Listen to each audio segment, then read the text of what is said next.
Baie welkom by ons aanlyn Bybelskool van die boek Handelinge. Dit is 'n heerlike voorreg as jy dalk vir die eerste keer hier by ons inloer om jou ook te verwelkom.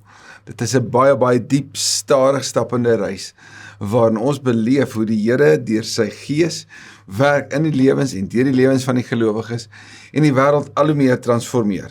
Tot en met hoofstuk 9 verlede week het ons gesien hoe Jesus se woorde: julle sal krag ontvang, die Gees gaan oor julle kom. Julle gaan my getuies wees in Jerusalem, Judea, Samaria, dat dit waar word. Ons het gesien hoe dit aan die beweeg is. Ons sien elke keer dat daar waar die Here werk, is daar blydskap. Ons sien nuwe lede deel word van hierdie gemeenskap.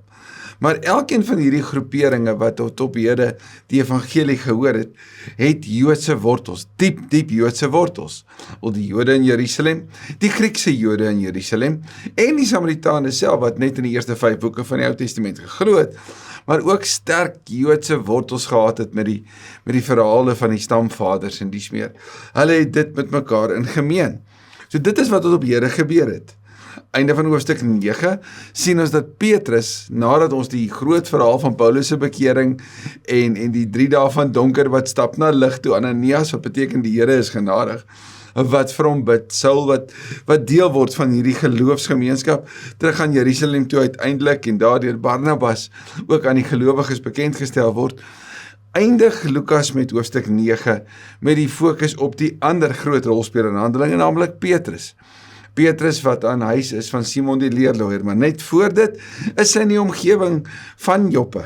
Is hy daar in die area van die groot vallei wat strek van Caesarea tot by Joppe, en in daai wêreld terwyl hy gelowiges besoek en versterk, bid hy ook vir genesing van mense. Eneas wat vir 8 jaar verlam is word genees, en Tabitha, die groot kosbare vrou, ek sê groot, want sy was so belangrik geweest vir die dames van daai tyd.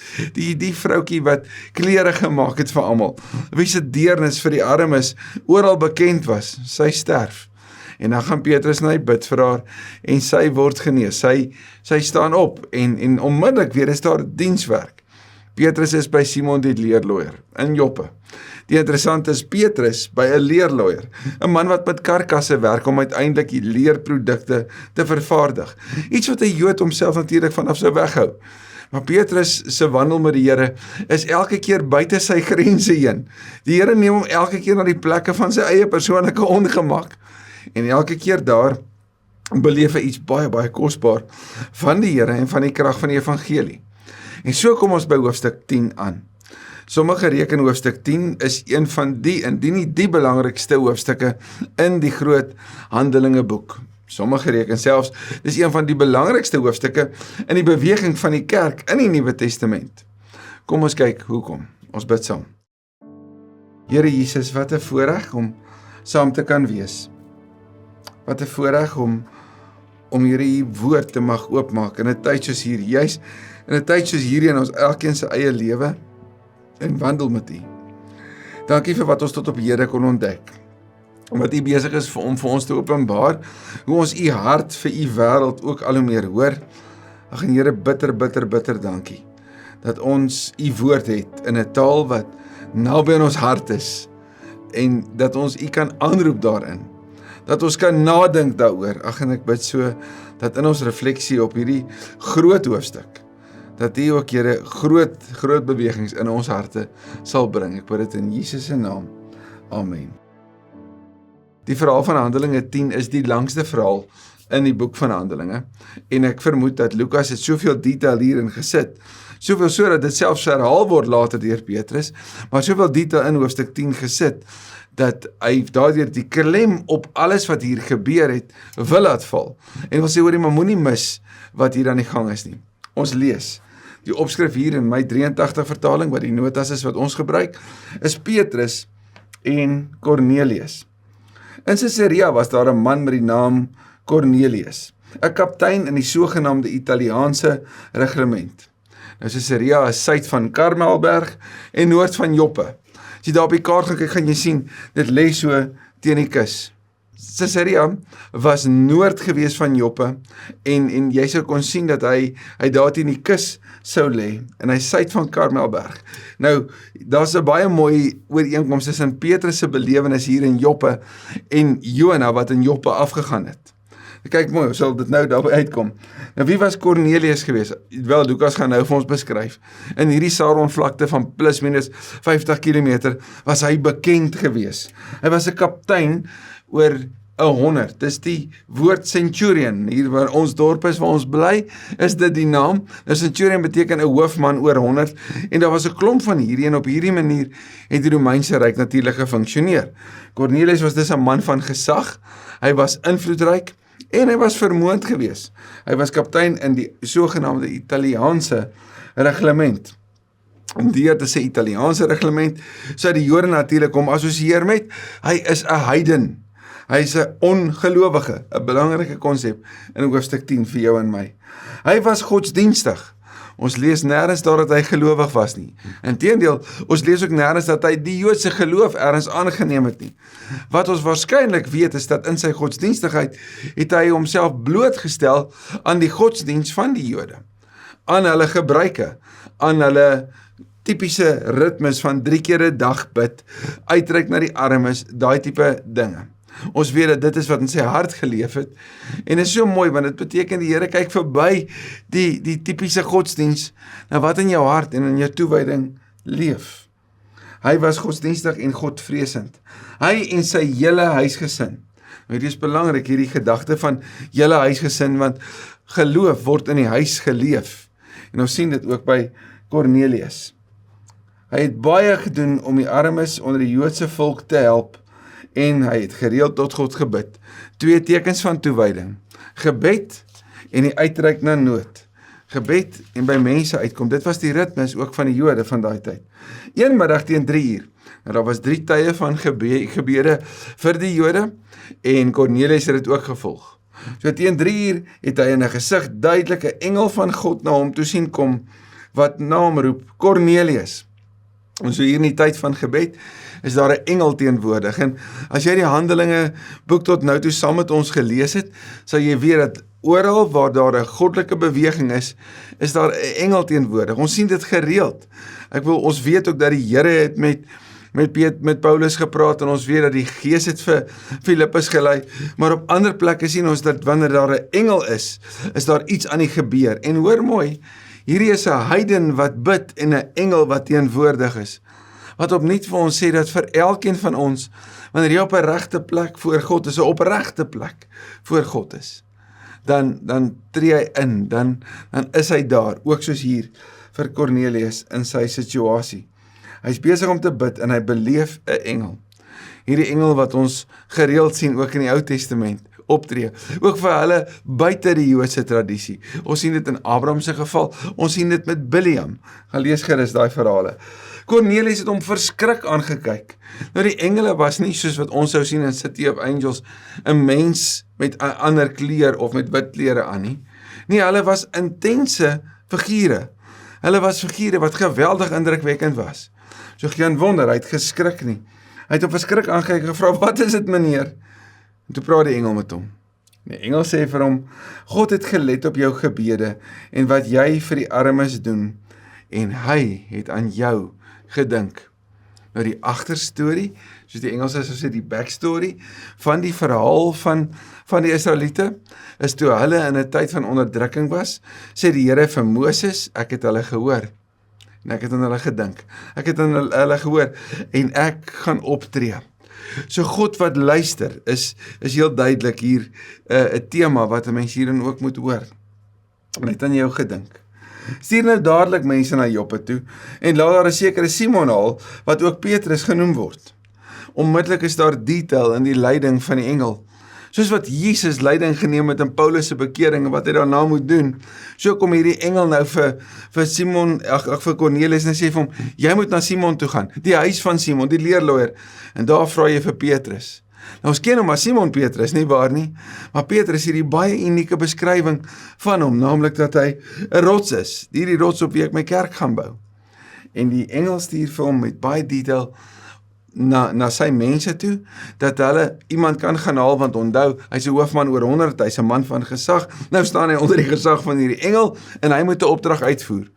En waar is Joppe van, waar Cornelius hier vandaan is? Dis 50 km weg. So dis meer as 'n dag se stap, wat nou hier moet gebeur. Hy is tuis by 'n ander Simon, 'n leerloier, wat by die see woon. So hier kom meer detail in. So jy gaan na Simon toe, hy word Petrus genoem. Hy is tuis by Simon, die leerloier. Sommige noem Simon die leerloier as dit is Simon, soos wat hulle hom beskryf het as die leerloier, of Simon, hy is die een wat met leer werk, wat met karkasse werk. En nadat die engel wat met hom gepraat het weggegaan het, het Cornelius 2 van sy huisbediendes en 1 van sy leiwagte, 'n godsdienstige soldaat, geroep. So ons het 3 wagte, of 3 van sy personeel, wat hy gaan stuur. Hy het hulle alles vertel, en hulle na Joppe toe gestuur. Iets mooi hiervan, hy het vir hulle alles vertel, en hulle het hierdie werk gaan doen, is 'n beskrywing van hoe die evangelie gewerk het, in die wêreld van die Bybel. Ek sê vir julle, en julle gaan doen. Dink 'n bietjie aan Lukas 10, Jesus wat sy 72 uitstuur, na al die stede, dorpe waarna toe hy van plan was om te gaan. En hy sê vir hulle, onthou, ek stuur julle, soos lammers tussen wolwe. So jy luister na gesag, en dan gaan leef jy dit uit. As hulle dus by Simon die leerloier kom, dan kom hulle in gesag van Cornelius, want hulle is sy verteenwoordiger. Die volgende dag, teen 12:00 die middag, toe hulle op reis was al naby die dorp, het Petrus opgegaan na die dakstoep van die huis om te bid. Nou is Petrus besig om te bid. Soos wat Cornelius die ritme gehad het, so het Petrus hierdie ritme. Soos wat Cornelius se gesig gesien het, so, kom ons kyk. Petrus besig om te bid. Hy is op die dak van die huis, want in die wêreld van die Bybel was meeste van die dakke plat gewees. En onthou, hierdie huis van Simon die leerloier was naby die see. Dus sommige sou reken, daai middag, wanneer Petrus gaan bid, dan gaan staan hy op die dak, en dan kyk hy uit op hierdie verskriklike mooi omgewing. Daar is nogal navorsing gedoen, om te gaan kyk na die mooi van die wêreld van die Bybel, van hoe dit afspeel, en die plekke waar Jesus gaan bid, teen die hoogtes uit, waar hy kan kyk en kan beleef. En ook nou hier, in die skoonheid van die natuur, is Petrus besig om te bid, en kyk wat gebeur. Hy het later honger geword, en hy wou iets hê om te eet. Terwyl die mense die ete klaargemaak het, het hy in geesvervoering geraak. Petrus in gebed, Petrus in geesvervoering, maar Petrus ook volledig mens. Hy is lekker honger.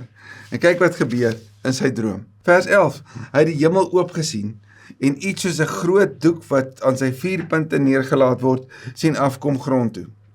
Die hemel oop, soos wat Stefanus dit gesien het, wat hy sê, ek sien die hemel oop en ek sien Christus aan die regterhand van God. Ons weet die Hebreërs skrywer kom sê vir ons dat die voorhangsel oop is, want die voorhangsel is deur Jesus se liggaam, en ons het nou vrye toegang tot die heiligdom, tot God. En hierdie 4 punte, wel, beskryf dit dalk die 4 beloftes van Eksodus 6, ek gaan julle red, ek gaan julle uitlei, ek gaan julle bring, sodat julle kan weet waar ek is. Beskryf dit dalk die 4 windrigtings, wat beskryf dit, dat die Here die goeie nuus nou vir Petrus as dit ware kom oopdek, 'n tafel kom dek om sy eie kop te skuif na 'n feesmaal vir die vreemdes, 'n feesmaal waar ander welkom is. Kom ons kyk. So hy sien hierdie groot doek met sy 4 punte neerdal. Daarin was al die 4-voetige en kruipende diere van die aarde en van al die wilde voëls. Nou die Levitikus se wette, die boek van Levitikus het wette oor wat om te eet en wat nie om te eet. Jy gaan lees gerus Levitikus 11 vers 1 tot 47. Natuurlik is dit in die agterkop van Petrus. Hy weet wat hy mag eet en wat hy nie mag eet nie, maar watter diere dit welkom is om te eet en aan deel te neem en watter diere jy moet vermy. Maar hierdie beskrywing van al die diere herinner aan Genesis 1 vers 30, ook aan Romeine 1 vers 23, want dit beskryf al die diere van die skepping. Dis die verteenwoordiging, simbolies, hier voor Petrus. Hy hoor toe 'n stem vir hom sê, kom Petrus, slag en eet. Dis ironies, né? In die huis van die slagter, waar daar met leer gewerk word, is Petrus in gebed, in 'n plek van afsondering, in 'n plek van fokus. En wat hoor hy? Petrus, kom neem deel, kom slag, kom eet. En Petrus sê toe, nooit nie, Here. Ek het nog nooit iets geëet wat onheilig of onrein is nie. Hierdie klink soos die herhaling van Johannes 13, by die voete was. Onthou jy daai gebeurtenis? Here, jy sal in alle ewigheid nooit my voete was nie. So bly Jesus het nie na hom geluister nie. So bly ook nou luister die Here nie na hom nie. Want hy het gesê, nee, dit sal nie gebeur nie. Interessant dat ons Petrus se trots ook hierin sien, wanneer hy sê, ek het nog nooit dit gedoen nie. Hy het dalk 'n klomp ander goeders al gedoen, maar hierdie onrein kos nog nooit nie. En dit is so ironies. Petrus, hierdie man van toewyding, wat aanvanklik ongehoorsaam is. Cornelius, hierdie man wat eintlik buite staan, wat onmiddellik gehoorsaam is, en hoe hulle teenoor mekaar ook in hierdie verhaal aanvanklik staan. Hy hoor die stem toe weer, 'n tweede keer vir hom sê, wat God rein verklaar het, mag jy nie onrein ag nie. Sien, dis God se besluit wie rein is. Van Johannes 2 af, waar Jesus water in wyn verander, is daar nie meer reinigingswater nodig nie, want die bruidegom is op die toneel. 'n Reinheid is vir almal. Ek wil 1 Johannes 1 vers 8 en 9 sê, soos ons sonde bely, hy is getrou en regverdig, hy vergewe en hy reinig. So die reinheid is in Jesus. En nou kom sê die Here vir Petrus by wyse van hierdie tafel, maar alles is rein. En natuurlik is daar 'n baie dieper boodskap as dat dit net oor kos gaan, nie waar nie? Maar wat God rein verklaar het, mag jy nie onrein ag nie. 'n Baie belangrike woord.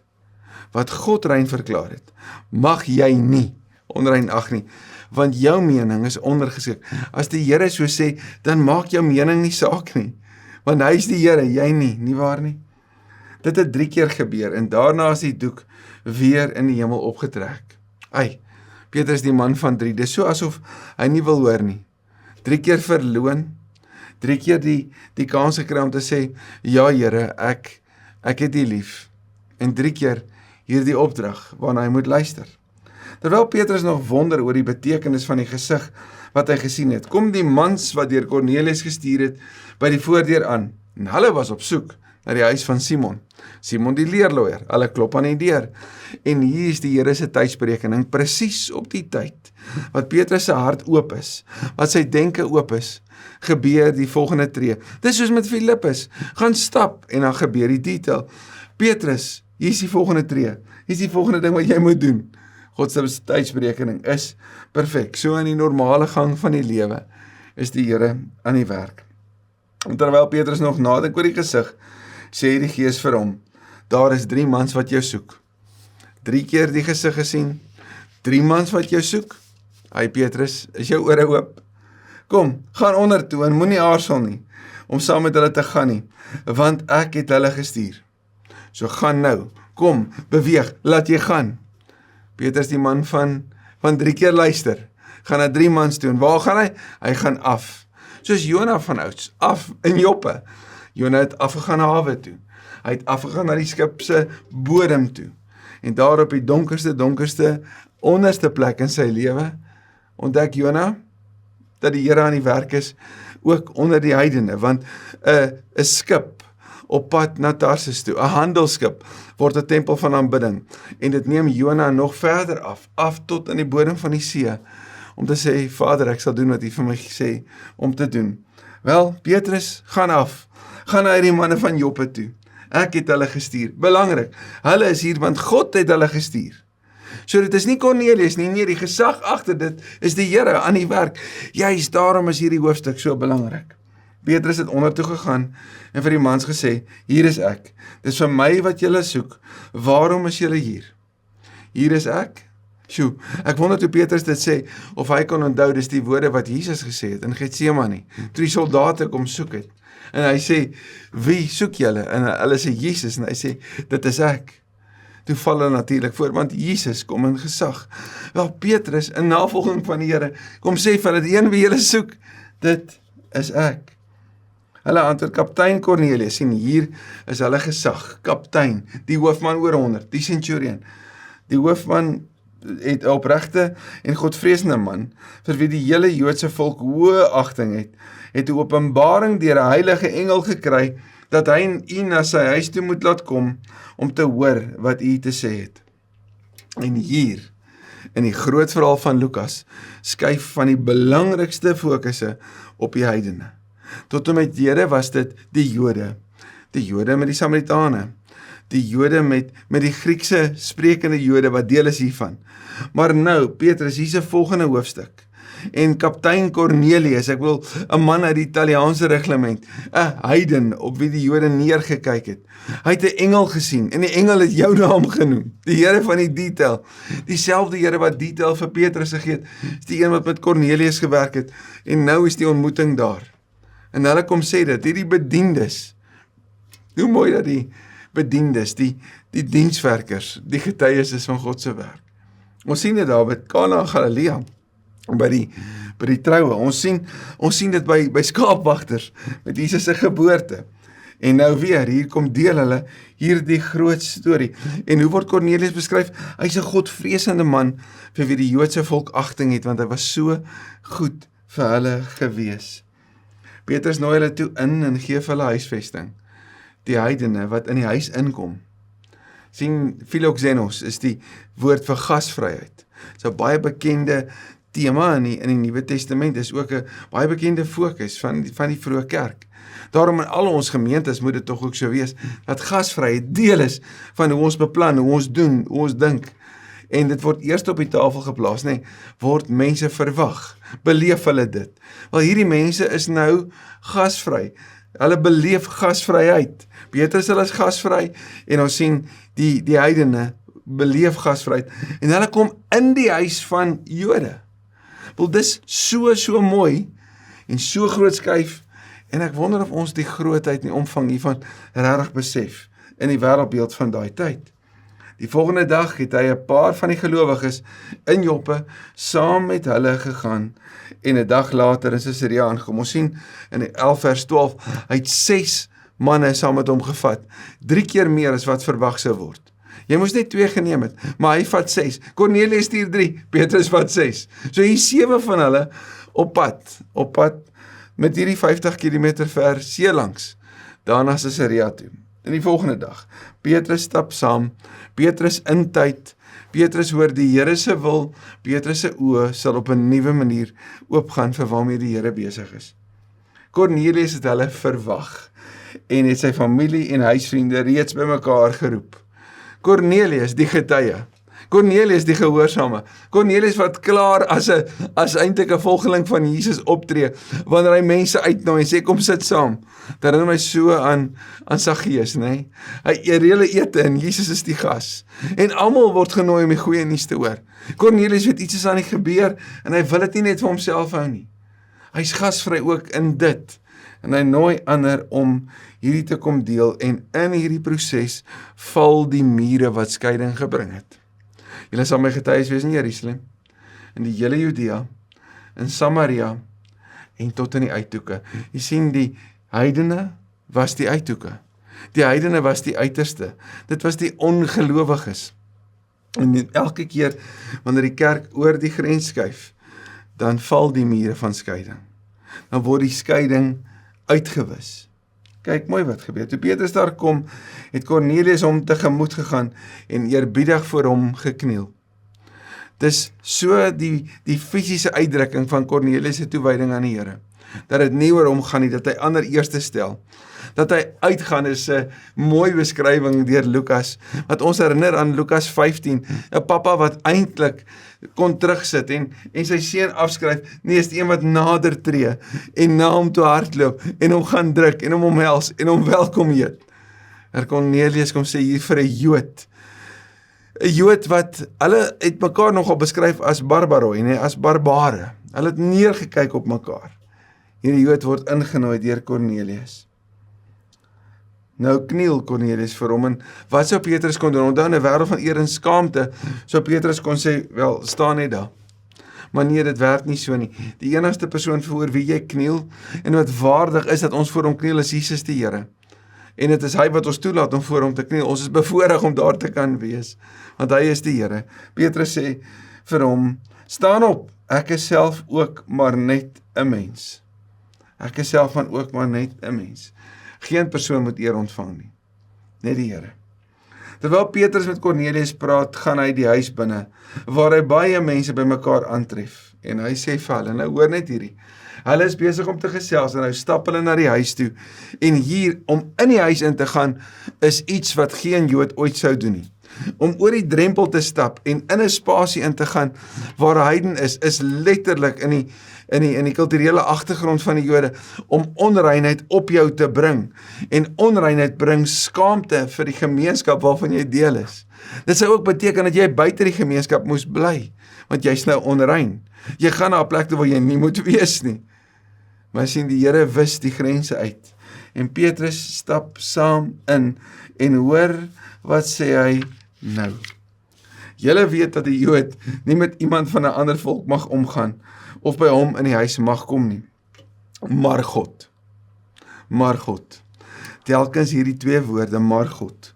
Want ons sien maar God, maar Jesus, maar nou is die Here aan die werk en moet ons oplet. Maar God het vir my gewys dat ek geen mens as onheilig of onrein mag beskou nie. Abraham, ek maak jou 'n lig vir die nasies. Openbaring 21 is die nasies, die volke, voor die troon van God. En vir Petrus om daai in volheid te kan beleef, Petrus, maak jou oë oop. Maak jou oë oop en sien die Here aan die werk op ander plekke. En Petrus sê, maar God het vir my gewys dat ek nie mag nie. Wat? Dat ek nie mense as onrein mag beskou nie. Maar waar die Here dit gedoen? Deur kos. Deur met kos, in die metafoor van kos met Petrus te werk, om aan die dink te kry, het die Here 'n baie dieper boodskap met hom gehad, dat dit nie oor kos gegaan het nie, maar oor mense. En jy mag nie, as God hulle rein verklaar het, mag jy hulle nie as onrein beskou nie. So jy kan by hulle huis ingaan, Petrus. Daarom het ek sonder om tee te stribbel gekom, toe julle my laat haal het. Sê nou vir my, waarom het julle my laat haal? Sien, Petrus se storie, in Petrus se tyd, is, ek het geleer om dadelik gehoorsaam te wees. En ek is nou hier. Ek het eintlik gemaak so wat Cornelius gemaak het, uiteindelik. Ek het dadelik gereageer, toe ek besef waaroor dit gaan. Ek het gedoen wat Filippus gedoen het. Sien, dis wat die volgelinge van Jesus doen. Op soos Len Sweet dit beskryf, die nudge van die Heilige Gees, moet jy reageer, jy moet gehoorsaam wees, jy moet in beweging kom. Cornelius antwoord hom toe. 4 dae gelede, onthou, 2 dae se stap daarheen, 2 dae se stap terug. Dis wat die 50 km sou impliseer. 4 dae gelede, so teen 3 uur die middag, was ek in my huis besig om te bid. Toe staan daar skielik 'n man met blink klere voor my, en hy sê, Cornelius, God het jou gebed verhoor, en gelet op wat jy vir die armes doen. Anders gesê, Cornelius, God is bewus van jou toewyding. Dit wat jy doen hier op aarde, dit word gesien in die hemel. Die Here sien dit raak. Stuur nou iemand na Joppe toe, en laat vir Simon, wat ook Petrus genoem word, daar haal. Hy is tuis by 'n ander Simon, 'n leerloier wat by die see woon. Sien jy hoe gee die Here vir hom detail? Want sien, met hierdie detail kon daai 3 manne wat gestuur word, presies weet waartoe om te gaan. Simon die leerloier, en daar's 'n Simon by hom. Wat is die kans? Dis presies, né? So hulle het daarheen gegaan. Ek het dadelik mense na u toe gestuur, en u was so goed om te kom. En kyk mooi na sy waardering, sy belewenis van Petrus se gehoorsaamheid. Ons is nou almal hier in die teenwoordigheid van God, om te hoor wat die Here alles aan u opgedra het. Ons wil hoor. As jy Radical gaan lees van David Platt, dan lees jy van Secret Church, 'n kerk wat ondergronds, daar in die ooste van die wêreld, wat daar by mekaar kom, en wat hulle lewe wag, maar hulle honger om te sê, ons wil hoor wat die woord sê. Ons is honger, wel, Cornelius en almal wat hy genooi het, is opgewonde, want God is aan die werk, hier's 'n gebeurtenis hier, wat die aarde skud. En kom ons hoor, wat gaan die Here sê? Toe het Petrus aan die woord gekom, vers 34, en gesê, waarlik, ek begryp nou eers, dat God nie onderskeid maak nie, maar in enige volk die mense aanneem, wat hom vereer, en doen wat reg is. Petrus se eerste belewenis was met die Jode, toe hy oor die evangelie praat en die Gees gekom het. Petrus se tweede belewenis was by die Samaritane, weer eens toe die Gees gekom het. Nou is Petrus hier by die heidene.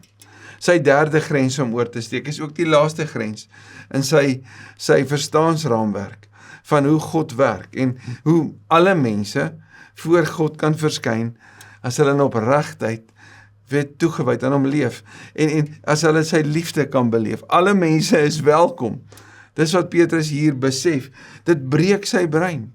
Wanneer hy sê, maar enige volk die mense aanneem wat hom vereer en doen wat reg is, wat glo en hom gehoorsaam. Julle weet dat God aan Israel sy woord gestuur het, naamlik die evangelie van vrede wat Jesus Christus gebring het. Hierdie Jesus is Here van almal. En hier's 'n bitter belangrike boodskap, net in hierdie sin vir jou en my. Cornelius moet hoor, Jesus is die Here. Petrus moet hoor, Jesus is die Here van almal. Dis die twee bitter belangrike boodskappe in hierdie hoofstuk. Jesus is die Here. Jesus is die Here van almal. Vir Cornelius, hoor die woorde, hierdie man van gesag, Jesus is koerier, hy is die hoof. Later sal Paulus sê daar in Romeine 1, net die groot woorde, dat ek skaam my nie vir die evangelie van Christus nie, dit is 'n krag tot redding, vir die eerste plek die Jood, maar ook die nie-Jood. Julle weet ook, vers 37, van die gebeurtenisse dwars deur die hele Joodse land, so julle daarvan gehoor. Dit het in Galilea begin en dan noem hy kripties die groot gebeure tot op hede van die werking van die Gees. Dit het begin na die doop wat Johannes verkondig het. Hierdie is Jesus se doop en daarna die goddelike era, nê? Ek bedoel die duif kom af. God kom sê, is my geliefde seun, oor hom is ek bly. Jesus se eerste woorde, bekeer julle, want die koninkryk van God het naby gekom. Begin by die doop wat Johannes verkondig het. Julle weet van Jesus van Nasaret, dat God hom met die Heilige Gees gesalf en met krag toegerus het. Hy het rondgegaan, oral goeie werke gedoen en almal gesond gemaak, wat in die mag van die duiwel was, want God was by hom. Sien, Jesus het gekom in die gesag, want God was by hom. Jesus het opgetree met gesag, want God was by hom. En van sy dood tot by die kruis, van sy doop tot by die kruis, stap Jesus die pad van toewyding, die pad in jou en my plek, vir redding van ons elkeen. En ons is getuies. Nou die ons wat Petrus hier noem, natuurlik hulle wat ooggetuies is, eerstens die apostels, maar ook dan die ander disippels, wat dit beleef het, die vroue wat dit beleef het, nê? En ons is getuies van alles wat hy in die Joodse land en in Jerusalem gedoen het, ooggetuies wat kan bevestig, eerstehangse getuies. Hulle het hom doodgemaak deur hom aan die kruis te hang. Jesus gekruisig. Paulus sal vir die Korinte gemeente sê, vir ander is dit skandalig, maar vir ons is dit 'n krag tot redding vir elkeen wat glo. So hierdie kruis, hierdie skandalon, het die gelowiges nie oor stil gebly nie. Inteendeel, gaan kyk 'n bietjie wat sê Paulus daaroor in Filippense 2. Gaan kyk wat sê die Hebreërs skrywer daar in hoofstuk 12. Jesus het nie teruggedeins nie, want hy het geweet wat kom. Hy het vasbeslote sy pad gestap deur die kruis heen na verlossing toe, na oorwinning toe, na waarin die hemel as hoëpriester vir jou en my intree. In vers 40, maar God het hom op die 3de dag uit die dood opgewek en hom laat verskyn. En kyk net mooi, nie aan die hele volk nie, maar net aan ons vir wie God reeds gekies het om getuies daarvan te wees. Ons wat na sy opstanding uit die dood saam met hom geëet en gedrink het. Gaan kyk 'n bietjie Johannes 21 hieroor. Hoor mooi, Jesus het nie geestelik opgestaan nie. Jesus het nie metafories opgestaan nie.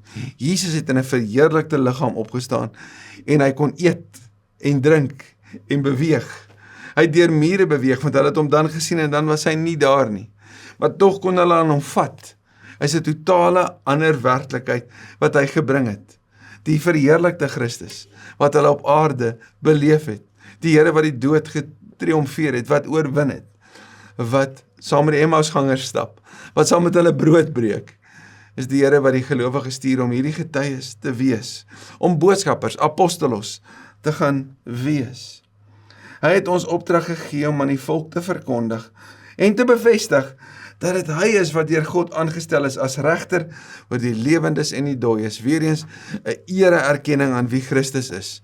Christus die regter is die een wat in Johannes 8 vir daai vroukie sê, het niemand die oordeel oor jou uitgespreek nie, niemand nie, Here, sê sy, dan sê hy, ek doen dit ook nie, gaan en sondig nie meer nie. Die een wat kan oordeel, spreek vry. Maar Christus is aangestel. Daarom neem hy die plek van gesag aan in die hemel. Gesag in, hy stap die hemel in en hy gaan aan die regterhand van die troon van God staan. Die plek van gesag, die plek van oorwinning, die plek net vir hom. Van hom getuig al die profete, sê Petrus, dat elkeen wat in hom glo, vergewing van sondes deur sy naam ontvang. Die profete, sê Petrus, en hy haal nie spesifiek aan na wie hy verwys nie. Hy sê hulle almal praat oor hom. En wat bring Christus?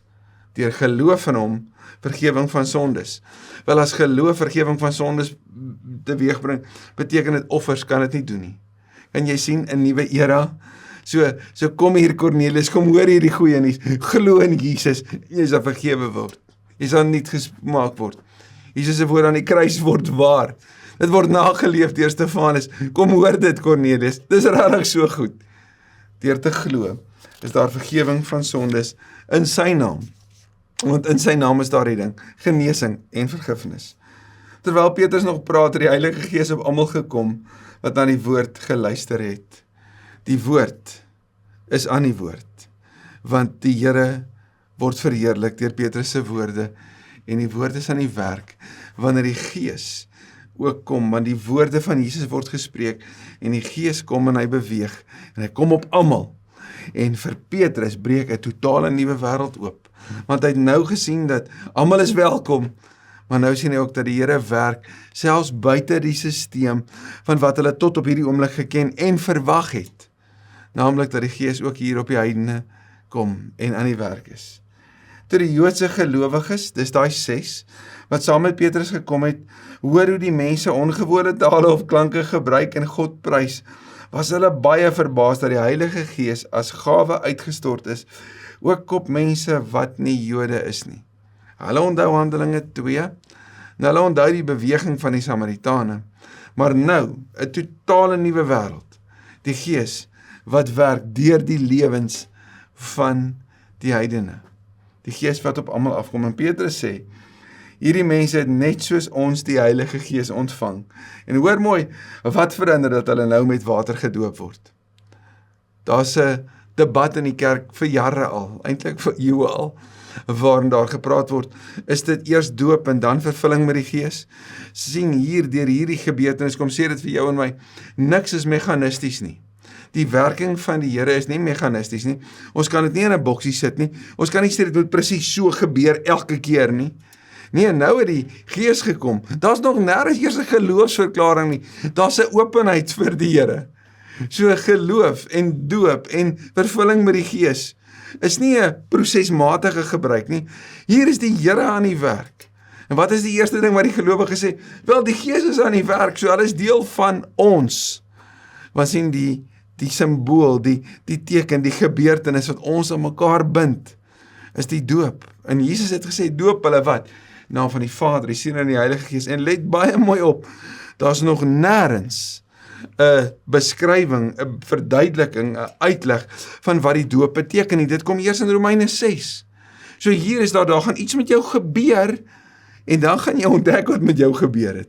Dan gaan iets met jou gebeur, en dan gaan jy leer wat dit is. Jy begryp dit nog nie ten volle nou nie, inteendeel, jy begryp dit nog glad nie.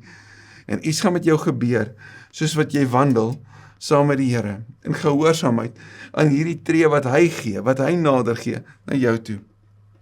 Wat kan dan verander word, dat hulle met water gedoop word? Vra hierdie 6 manne. Toe het hy beveel, so die vraag natuurlik is, as Petrus die bevel gee, net soos wat Cornelius 'n bevel gegee het, wie sou hierdie nou doen? Toe het hy beveel dat hulle in die naam van Jesus Christus gedoop moet word. Daarna het hulle hom gevra om 'n paar dae by hulle te bly. Petrus bly by Cornelius, soos Jesus gebly het by Samaritane. Die Here is aan die werk, wat 'n groot hoofstuk is hierdie nie. Dankie Here Jesus hiervoor. Dankie vir hierdie groot verhaal. Ek bid so dat ook in ons harte, waar ons soms skeiding bring, dat U daai plek sal verruim. Waar ons mure opsit, dat U dit sal afbreek. Dat ons juis gelowiges sonder mure sal wees. Mense wat gehoorsaam is, mense wat gewillig is, mense wat bereid is om te doen, dit wat U vir ons gee om te doen. Ons eer U in Jesus se naam. Amen.